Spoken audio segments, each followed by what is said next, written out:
Hi, boys and girls. We are here for chapter 60 of the Ickabog, the Rebellion. Sometimes, I don't know how, people who live many miles apart seem to realize the time has come to act. Perhaps ideas can spread like pollen on the breeze. In any case, down in the palace dungeons, the prisoners who'd hidden knives and chisels, heavy saucepans and rolling pins beneath their mattresses, and stones in their cell walls were ready at last. At dawn on the day the Ickabog approached Curdsburg, Captain Goodfellow and Mr. Dovetail, whose cells were opposite each other, were awake, pale, tense, and sitting on the edges of their beds, because today was the day they'd vowed to escape or die. Several floors above the prisoners, Lord Spittleworth, too, woke early. Completely unaware that a prison break was brewing beneath his feet, or that a real live Ickabog was at that very moment advancing on Shoeville, surrounded by an ever-growing crowd of cornucopians, Spittleworth washed, dressed in his chief advisor's robes, and then headed out to a locked wing of the stables, which had been under guard for a week. "Stand aside," Spittleworth told the soldiers on guard, and he unbolted the doors. A team of exhausted seamstresses and tailors were waiting beside the model of a monster inside the stable. It was the size of a bull, with leathery skin, and was covered in spikes. Its carved feet bore fearsome claws, its mouth was full of fangs, and its angry eyes glowed amber in its face. The seamstresses and tailors watched fearfully as Spittleworth walked slowly around their creation. Close up, you could see the stitching, tell that the eyes were made of glass, that the spikes were really nails pushed through the leather, and that the claws and fangs were nothing but painted wood. If you prodded the beast, a trickle of sawdust ran from the seams. Nevertheless, by the dim light of the stables, it was a convincing piece of work, and the seamstresses and tailors were thankful to see Spittleworth smile. "It will do by candlelight at least," he said. "I'll simply have to make the dear king stand well back as he looks at it. We can say the spikes and fangs are still poisonous." The workers exchanged relieved looks. They'd been working all day and night for a week. Now at last they'd be able to go home to their families. "Soldiers," said Spittleworth, turning to the guards, "take these people away. If you scream, you'll be shot." Ooh. While the team that had made the stuffed Ickabog was dragged away by the soldiers, Spittleworth went upstairs, whistling, to the king's apartments, where he found Fred wearing silk pajamas and a hairnet over his mustache, and Flappoon tucking a napkin beneath his many chins.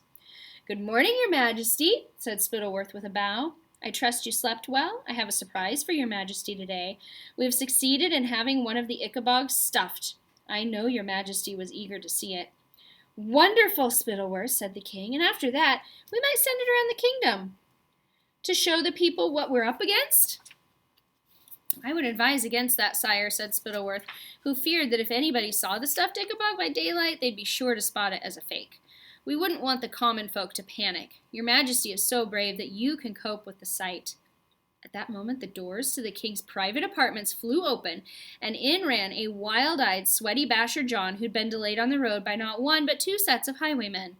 After getting lost in some woods and falling off his horse while jumping a ditch, then being unable to catch it again, Basher John hadn't managed to reach the palace much ahead of the Ickabog. Panicking, he'd forced entry to the palace through a scullery window, and two guards had pursued him through the palace, both of them prepared to run him through with their swords. Fred let out a scream and hid behind Flappoon. Spittleworth pulled out his dagger and jumped to his feet. "There's an Ickabog," panted Basher John, falling to his knees. "A real live Ickabog! It's coming here with thousands of people! The Ickabog is real!" Naturally, Spittleworth didn't believe this story for a second. "Take him to the dungeons," he snarled to the guards. "I do apologize, sire," said Spittleworth. "The man will be horsewhipped, and so will the guards who let him break into the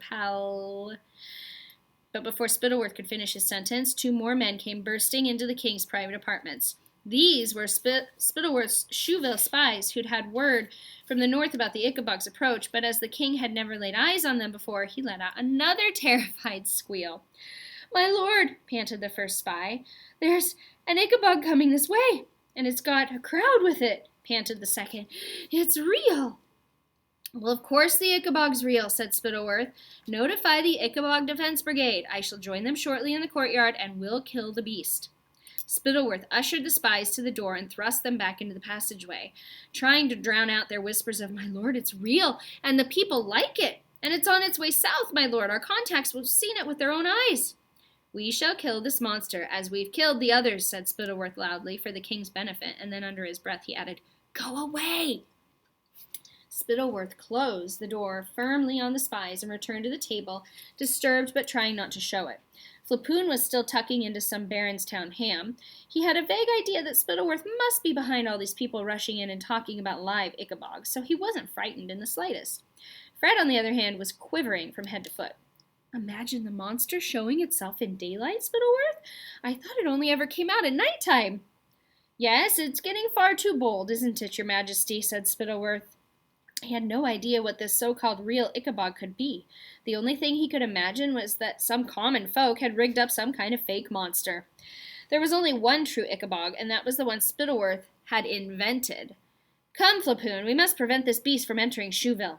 You're so brave, Spittleworth, said King Fred in a broken voice. Tish-pish, Your Majesty. I would lay down my life for cornucopia. You should know that by now. Spittleworth's hand was on the door handle when yet more running footsteps, this time accompanied by shouting and clanging, shattered the peace. Startled, Spittleworth opened the door to see what was going on. A group of ragged prisoners was running toward him. At the head of them was the white-haired Mr. Dovetail, who held an axe, and burly Captain Goodfellow, who carried a gun clearly wrestled from the hands of a palace guard. Right behind them came Mrs. Beamish, her hair flying behind her as if she'd brandished an enormous saucepan. And hot on her heels came Millicent, Lady Eslanda's maid, who held a rolling pin. Just in time, Spittleworth slammed and bolted the door. Within seconds, Mr. Dovetail's axe had smashed through the wood. Flapoon, come, shouted Spittleworth, and the two lords ran across the room to another door, which led to a staircase down to the courtyard. Fred, who had no idea what was going on, who'd never even realized that there were 50 people trapped in the dungeons of his palace, was slow to react. Seeing the faces of the furious prisoners appear at the hole Mr. Dovetail had hacked in the door, he jumped up to follow the two lords, but they, interested only in their own skins, had bolted the door they had escaped through from the other side. King Fred was left standing in his pajamas with his back to the wall, watching the escaped prisoners hack their way into his room. And here's a picture of Mr. Dovetail with his axe, drawn by Tarika, age 9. Whoops, Mr. Dovetail. He looks angry. Tomorrow's chapter is titled Flapoon Fires Again. We're getting close. See you next time.